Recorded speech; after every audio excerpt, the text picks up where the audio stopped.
Hello दोस्तों, चलिए आज हम स्टार्ट करते हैं थोड़ा सा एक TDS का सेक्शन जिसका नाम है 194 A TDS on payment to e participants, e commerce participants. ठीक है, क्या है 194 O TDS payment on e commerce participant. ठीक है, सिपेंट क्या होता है? ई कॉमर्स पार्टिसिपेंट, वो जानने की कोशिश करते हैं। मान लीजिए एक है अमेजन, अमेजन क्या है? ई कॉमर्स ऑपरेटर, है। ठीक है, इस पर लोग क्या करते हैं ये आपको बताने की जरूरत है नहीं, फिर मैं बताता हूँ। ठीक है, बताने की जरूरत नहीं है लेकिन फिर भी मैं बता देता हूँ ज़्यादा गेस्चर। ठीक है, अब ये है राम टॉय स्टोर। ठीक है, ऐसे ही क्या है टाटा साइकिल। ठीक है, ऐसे ही क्या है मल्होत्रा बुक डिपो। ठीक है, मल्होत्रा बुक डिपो। ठीक है, इस तरीके से ये तीन शॉप वाले हैं। कौन है ये? शॉपकीपर है। ठीक है, अब ये क्या करते हैं? ये अमेजन पे मेंबरशिप लेते हैं। ठीक है, अमेजन पे मेंबरशिप लेते हैं और अपने गुड्स बेचते हैं।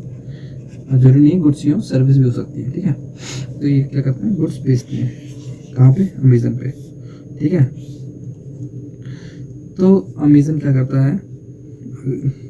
इनके गुड्स को डिस्प्ले करता है अपनी साइट पे। कहाँ डिस्प्ले करता है? साइट पे डिस्प्ले करता है। ठीक है, अब कस्टमर, ये है कस्टमर।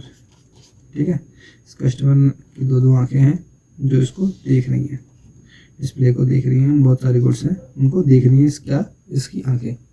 अब इसने पसंद कर लिया, मतलब टॉय पसंद कर लिया। ठीक है, इसने क्या किया? यहाँ से परचेज़ किया। कहाँ से? अमेजन से परचेज़ किया। अमेजन से परचेज़ किया तो यहाँ पर ऑर्डर चला गया। इन्होंने क्या किया? राम टॉय वाले ने ऑर्डर को एक्सेप्ट किया। ठीक है, एक्सेप्ट किया।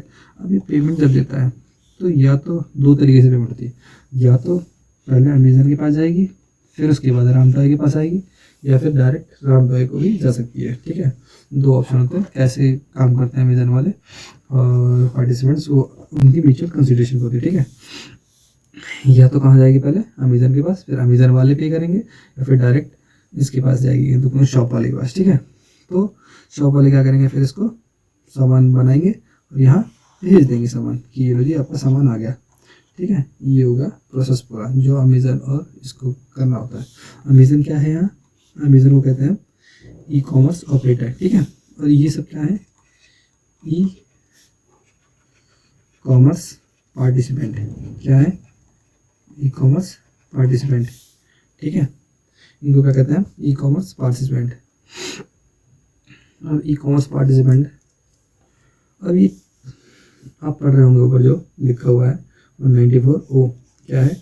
TDS on e commerce participant, मतलब इन लोगों पर TDS लगेगा, इन लोगों का TDS कटेगा, मतलब इनका कटने वाला है। ठीक है, इसको कहते हैं TDS। अब TDS कटेगा कब?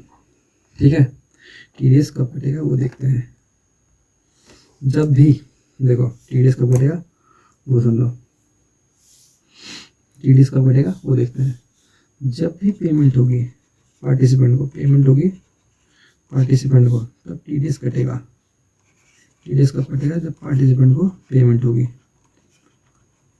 चाहे जैसे भी हो। ठीक है, चाहे डायरेक्ट हो चाहे इनडायरेक्ट हो, अमेजन पैसे TDS काटेगा।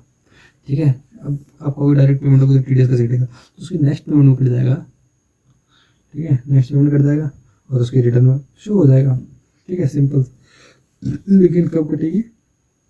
पेमेंट जब भी होगी, जैसे भी होगी। कस्टमर करेगा तो कस्टमर के टाइम पे कट जाएगा, कटेगा। और अगर पार्टिसिपेंट करेगा तो ई कॉमर्स ऑपरेटर करेगा तो ई कॉमर्स काटेगा।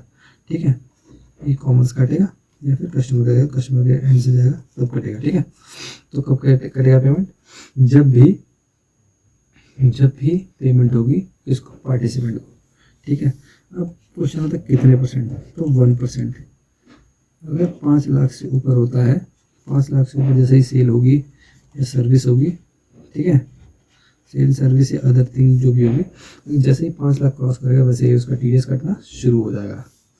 ठीक है, किस पे कट सकता है? इंडिविजुअल, अभी जो इस दायरे में आए हैं इंडिविजुअल और HUF, क्योंकि ये माना जाता है, गवर्नमेंट ने ये सोच के लाया है कि छोटे लोग ज़्यादा इस पे होंगे, एक्टिव होते हैं, और छोटे लोग ज़्यादा एक्टिव होते हैं और इनको TDS के दायरे में लाया जाए और इनसे रिटर्न फाइल करवाई जाए, इस वजह से इसको लाया गया है। ठीक है, किस पे एप्लीकेबल नहीं है?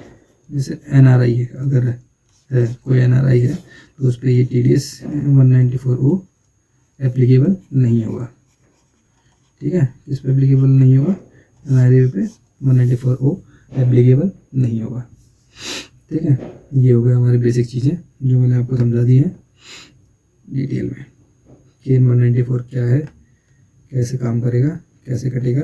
तो अगर किसी भी पार्टिसिपेंट का कटा हो तो उसको रिटर्न फाइल करनी होगी, रिटर्न फाइल करेगा। अगर उसकी एग्जेम्पशन लिमिट से कम होती है इनकम तो उसको रिफंड हो जाएगा, ये मेरा वादा है। लोडिंग कंटेंट देखो जी, बस 5-6 पॉइंट है, ज़्यादा नहीं है।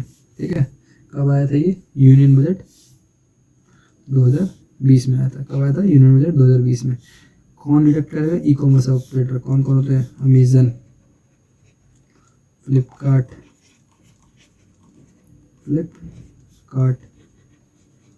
तीसरा स्नैपडील,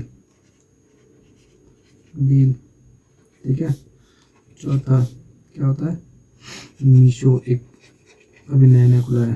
ठीक है, कब से एप्लीकेबल है? 1 अक्टूबर 2020। काफ़ी टाइम हो गया, 4 साल होने के बाद, 3 साल हो चुके हैं, लेकिन फिर भी बहुत लोग अवेयर नहीं है, इसलिए मेरे को ये वीडियो बनानी पड़ रही है। TDS रेट क्या है? 1%।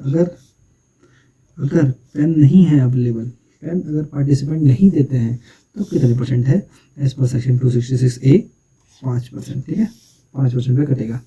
ठीक है, कब कटेगा? जब 5 लाख से ऊपर की इनकम होगी और पेन फर्निश होगा तब। किस पर नहीं कटेगा? वो कौन सा पार्टिसिपेंट? NRI मतलब नॉन रेजिडेंट ऑफ इंडिया, जो भी अगर करते हैं, पार्टिसिपेंट होते हैं, अगर विदेशों से कोई पार्टिसिपेंट होगा तो उस पर TDS नहीं कटेगा। ठीक है, क्योंकि ऑलरेडी उस पर बहुत सारी टैक्सेबिलिटी लग जाती है, तो इसलिए नहीं कटेगा उस पर। ठीक है, individual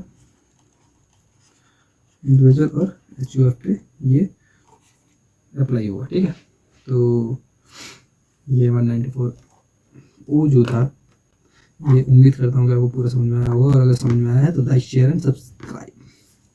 okay, bye bye, good night.